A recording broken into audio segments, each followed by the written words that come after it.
Et salut tout le monde! Petite vidéo aujourd'hui. Troisième jour de confinement. Voilà, elle arrive tard, je suis pas en extérieur, je suis désolé.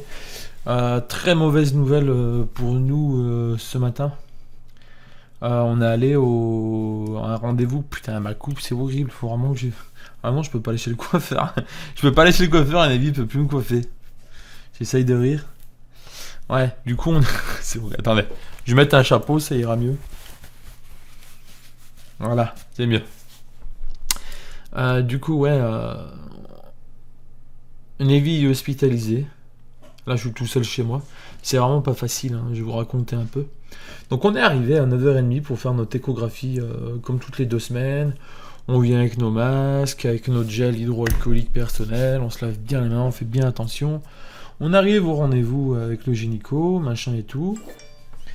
Et attendez, j'ai répondu à un SMS. Et du coup, voilà, le médecin, comme d'habitude, il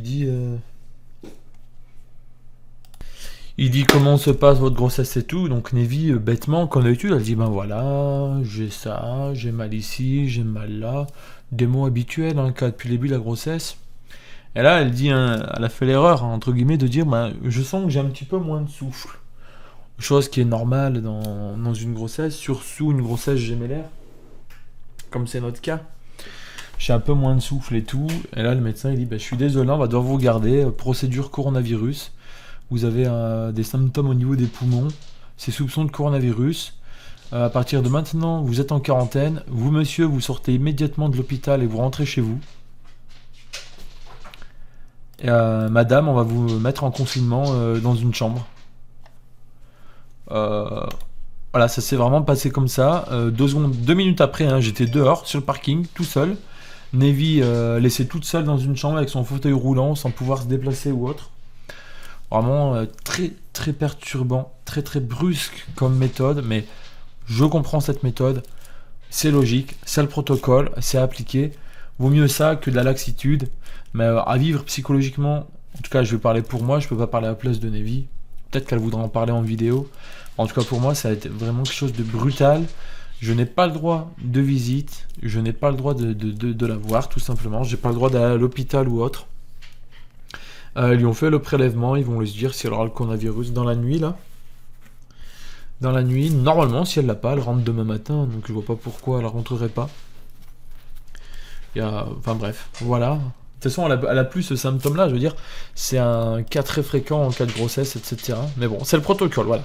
Donc voilà, je vous rassure, il y a vraiment très peu de chance, ses constantes sont bonnes, elle a pas d'autres symptômes, ouais, pas de température, rien. Donc, putain, attends, le chat il me fait chier là. Pas d'autres symptômes ni rien, donc voilà, 9h30 ce matin, hop, en confinement, c'est vraiment très brutal, psychologiquement c'est dur à supporter en fait, c'est en mode, bah, la personne avec qui tu passes 24 heures sur 24, moi j'ai un taf où bah, je suis à la maison, on est bien un taf où à la maison, ça fait 2 ans, on est 24 heures sur 24, et d'un coup, t'arrives pour voir tes petites, boum, t'es séparé, un confinement, machin, protocole et tout, l'écho, bah ils l'ont même pas fait, ils la feront que si elle est positive, si elle est négative, bah, enfin bref, c'est assez chaotique. Mais, là où je veux en venir, c'est que faites très attention à vous, le protocole est vraiment bien, il est important. Là, il y a peu de chances qu'elle l'ait. Bon, on va parler d'un cas vraiment chaotique. C'est elle a le virus. Malheureusement, ça se passe mal. Je n'aurai jamais d'autre occasion de la revoir. Il y a vraiment, ça va pas arriver. Hein. Je ne pense pas qu'elle l'ait. Si elle l'a, elle s'en sortira. Elle est vraiment entre de bonnes mains. Mais il y a des cas qui sont comme ça. Vous pensez que votre famille, votre père, vos grands-parents vont bien.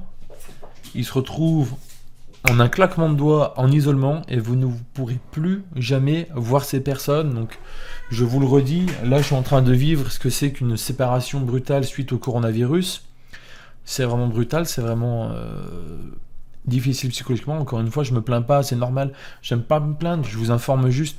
Faites très attention à vos proches, ne sortez pas.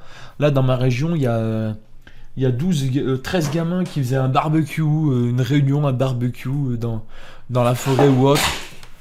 Attention! Ils sont fait contrôler par les flics sans certificat de confinement. Ils se sont pris tous 135 € d'amende. Je veux dire, c'est des inconscients. Je veux dire, pour aller plus loin, je me suis retrouvé sur le parking de l'hôpital, en slip, comme on dit, hein, avec l'expression, complètement solo, sans savoir ce qui m'arrivait. Et je vois qu'il y a deux personnes qui se croisent au loin, qui se font la bise. Oh, mais envie de mettre des claques, putain. Sans déconner, c'est un virus, ça rigole pas, je vous le garantis. Il y a des tas de témoignages, des gens jeunes qui meurent aussi. Mais basta, les jeunes sont épargnés, machin. Dans la plupart des cas, ils s'en sortent, etc. Mais pensez à vos familles. En 2 secondes, votre père, ça se trouve. Là, votre père, il est chez vous, tranquille, en train de dormir. Demain, il se lève pour aller au taf, il se retrouve en confinement. Vous le reverrez jamais. Si ça se passe mal, vous ne le reverrez jamais. Donc faites bien attention, restez bien à l'intérieur, un maximum, arrêtez de sortir pour faire de je ne sais quoi. Là j'en vois, ils sortent, ils font du vélo, c'est du n'importe quoi.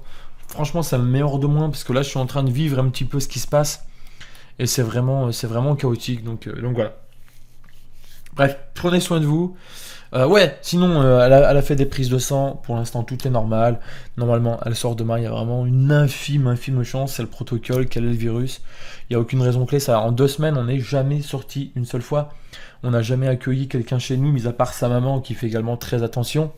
C'est le seul risque qu'on a pris. Voir une personne, sa maman qui est venue la semaine dernière, avant les discours de Macron et tout. Et ça fait 2 semaines qu'on n'est pas sorti, on est juste allé faire un examen à l'hôpital, la myosynthèse, on n'a toujours pas le résultat d'ailleurs, j'en ai parlé dans la dernière vidéo. Enfin bref, voilà, 3e jour de confinement, je le passe solo, j'ai passé la nuit solo ici, ça fait vraiment flipper. C'est quelque chose d'assez chaotique. Prenez soin de vous, des bisous tout le monde, j'essaye de détendre l'atmosphère avec mon chapeau, vous l'aurez compris. Je vous fais des bisous, je vous dis à plus tard, bisous. Peace.